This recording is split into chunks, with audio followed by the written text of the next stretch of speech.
To create win-win relationships, it's important to understand how you and others communicate. At the heart of communication is how you are naturally wired. Your natural wiring has been with you since birth and emerges at 1.5 to 2 years old, and it stays with you your entire lifetime.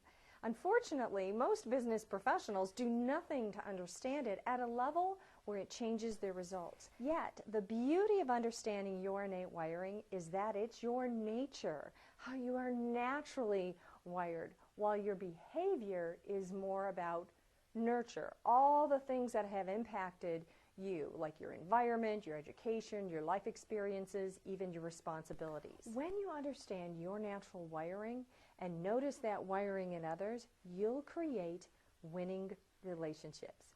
Relationship building often depends on getting off on the right foot, right? And one way to connect with others is being able to quickly recognize how others process thought. And when you know this, it will increase your ability to communicate successfully with others, creating a win-win scenario. Everybody talks and everybody thinks, but there's a part of your wiring that will tell you how you crystallize or process thought. Now, this is critical in every aspect of your business, whether it's sales, your client relationships, and even your employee relationship. For immediate value, I'm going to focus on the internal and the external thinker factors of a hard wiring. Now, if you're an external thinker, you crystallize your ideas by verbalizing them.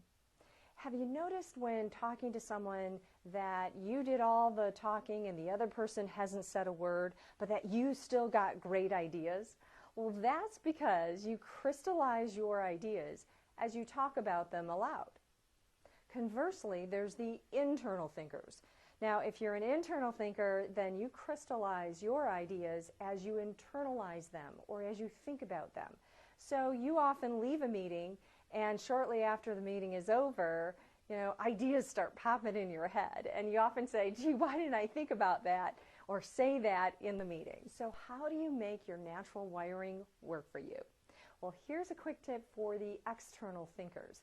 Now, if you're an external thinker, I'm sure there have been times when you're talking to an internal thinker. So how do you know you're talking to an internal thinker? Well, it's really simple. Just notice. Notice when after you make a statement and you see what I call the blank processing stare. Somebody's just kind of looking at you with this blank stare on their face.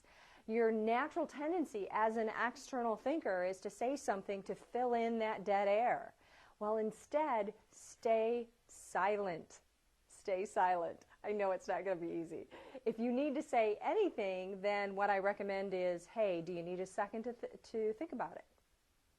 Very simple.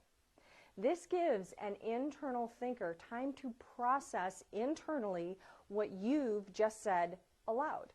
Now, if you don't give them that processing time, it will create some disconnects in your conversations. If you're an internal thinker, here's a quick tip when communicating with an external thinker. Notice when communicating with somebody and they start to repeat themselves. Well, if that's so, you're likely talking to an external thinker. So it's important to give them a verbal response.